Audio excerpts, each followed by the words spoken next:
Hi, this is Steve, sometimes known as your friendly neighborhood man in Magenta wig, and this is part 6, dear God, of my Madonna-thon. And this is the one I was not looking forward to because now we're in the American Life era. Hopefully my face looks a little better in this video. If you saw my recent vlog, the No Pants vlog, and you should have, I had a little bit of the pimple action and a little bit of scruff, so I've cleaned up a little bit because I think Madonna deserves that. You know, nice smooth face, bad-mouthing one of her albums. Okay, so without further ado, let's get into the shitstorm that is American Life. You know what, I fucking hate Die Another Day, but we'll get to that in a few minutes. In the meantime, this album is just not good. I mean, I read a comment online recently that said it took the worst parts of the music album and just stretched them out for an entire CD, and I can't disagree with that. I mean, the annoying synth music and the glitchy vocal effects just cover this entire album. I mean, there is one style from music that she got right the first time around that is all over this, and that was the style she used on Don't Tell Me, which was like a sort of a hip-hop beat but an acoustic guitar over it. And I mean, that is on this CD so many times that it really loses its charm and just becomes annoying. And I mean, right from the beginning, this album does not even start off well. I mean, American Life is just an awful song. It's annoying as hell. The lyrics sound conceited as hell about how she has all this shit and she's still not happy. She tries to rap, which is just embarrassing. I'm gonna hear from Madonna about this on Twitter someday, I know, but god damn, that song is awful. Now, moving on to the next track, Hollywood is a little bit better. I mean, it's the same, like, overly synthesized stuff, but it's not that bad of a song. Now, up until the very end, that the whole change the channel, don't change the channel part's really annoying, but Hollywood is better. And then it goes back into bad territory with I'm So Stupid. Yeah, stupider than stupid is right. Nobody Knows Me just seems like it's trying to be annoying. It's got that deep, like, boing boing bass line. It's got a synth line that sounds like a dentist drill. It's got those weird, backwards vocals, and god, terrible song. I mean, the first song on this I actually really enjoyed is Nothing Fails because it gives up all the gimmicks and editing wankery and just tries to be a normal song, and it trades the synthesizer for strings, which is really nice. And we even get a Like a Prayer type choir on it. It's actually a really pleasant song and a really nice change from the rest of the CD. And Ecstatic Process is nice too, with its, you know, message about remembering that you're special. And then we get to Die Another Day. Okay, let me say, first off, I hated this song in 2002 when the movie came out, and I hate it just as much now. I mean, the movie's terrible. Don't get me wrong, the movie is shit. I don't like Pierce Brosnan's movies that much, but that's easily the worst of the bunch. I mean, the song is just so ill-fitted to a James Bond movie with its weird chopped up, you know, orchestration and the weird disjointed lyrics that don't seem to have anything to do with anything.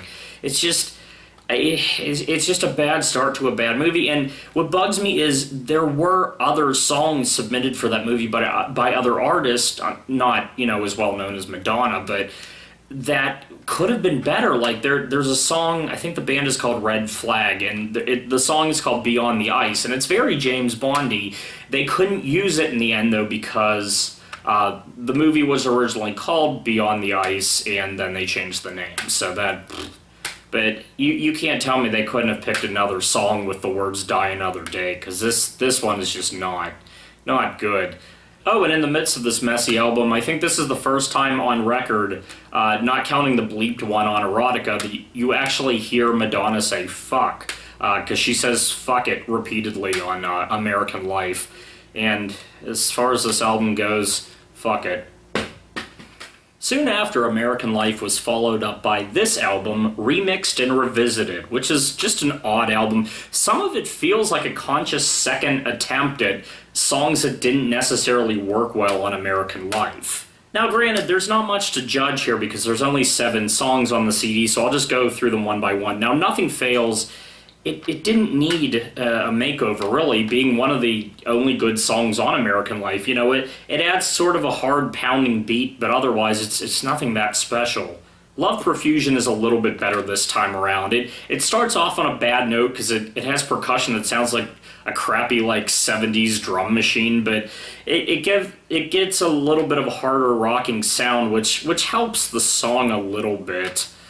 Nobody Knows Me is a little less annoying. I mean, it's called the old school mix, and it does sound very like 80s synth pop. It actually sounds like Computer Love era Kraftwerk. And it's still not a good song, but it's slightly better, I guess. Now, American Life, it's not terrible anymore. It's not as awful as it was the first time we heard this song. They've actually reconfigured it into this hard rock track, and it actually works a lot better because the instrumentation on the original version was so irritating. I mean, it dwells a little too heavily on the rap part, but other than that, they did kind of make the song better. I mean, it's a lot more listenable and enjoyable than the first time. And then we get the medley from the 2003 VMA Awards, you know, the controversial appearance where she kissed Christina and Britney, and I mean, it's okay. It's definitely a product of its time. I mean, it hasn't really dated well, and like the wedding motif is just really cheesy. I do like that they added the Billie Jean percussion to Like a Virgin. That's pretty cool. But hearing Britney and Christina sing Like a Virgin just doesn't do anything to me. And Missy Misdemeanor Elliott's appearance is just totally unnecessary. Which brings us to the next track, Into the Hollywood Groove. Now, as you might expect, this is a mashup of Into the Groove and Hollywood.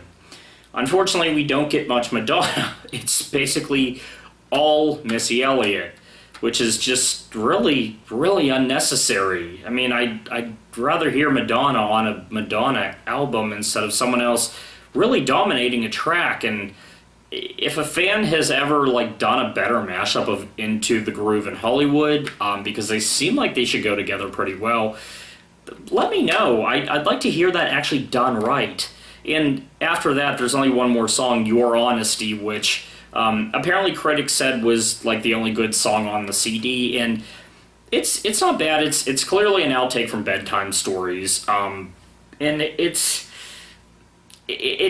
okay, but it fits on this CD so strangely. I mean, this CD's a mixed bag as it is. It starts out with remixes, goes into the live thing from the VMAs, but we're getting mostly, even in Into the Hollywood Groove, we're getting mostly modern material, and then it ends with a song from 1994. So it seems a little bit out of place, but after a really iffy CD, it's kind of a nice way to go out, I guess.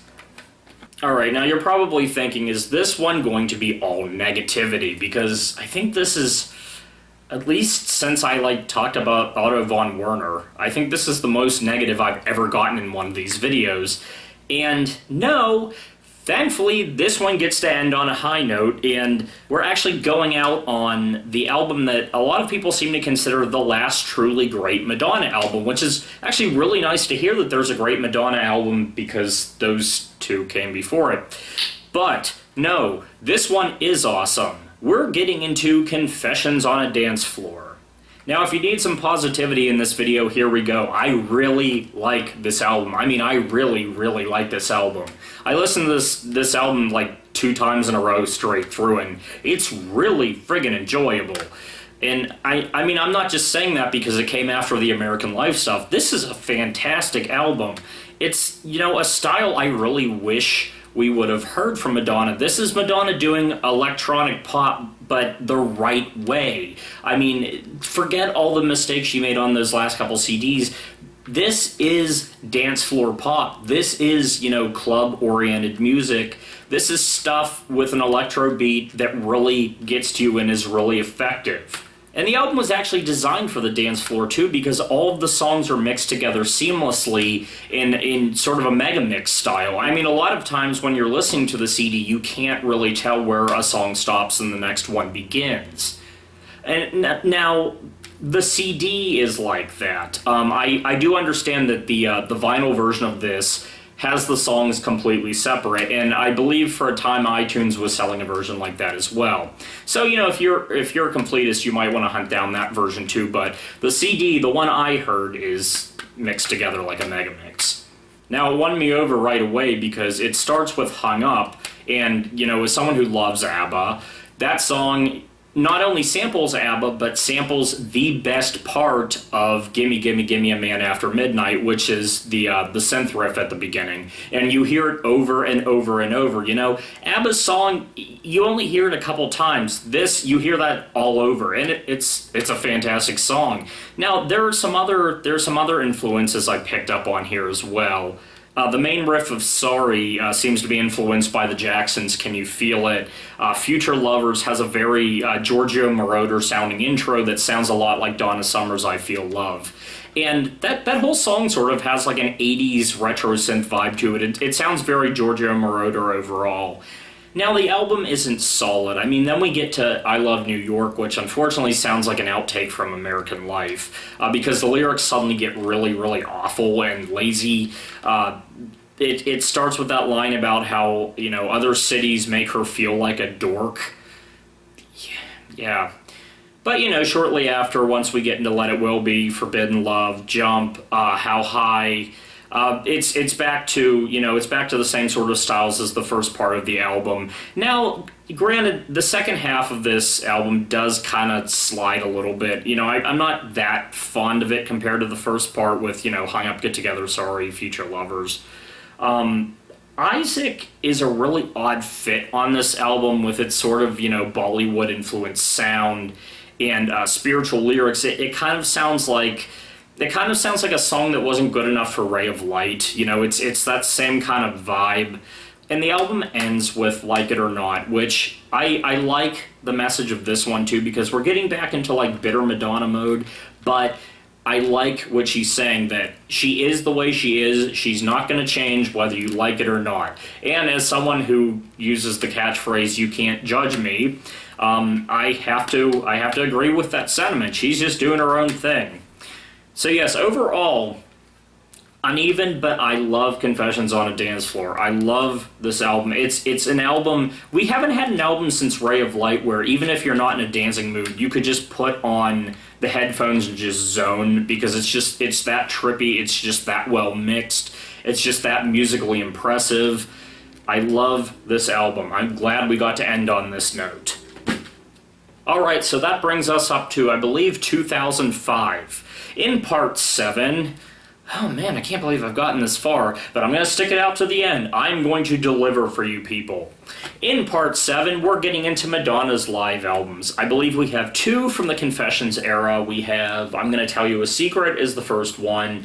Then we have the Confessions tour after that. Both of them have DVDs. I'm going to watch the DVDs as well. You know, if I really want to put myself in the right mindset for the live albums, I have to see the concerts too.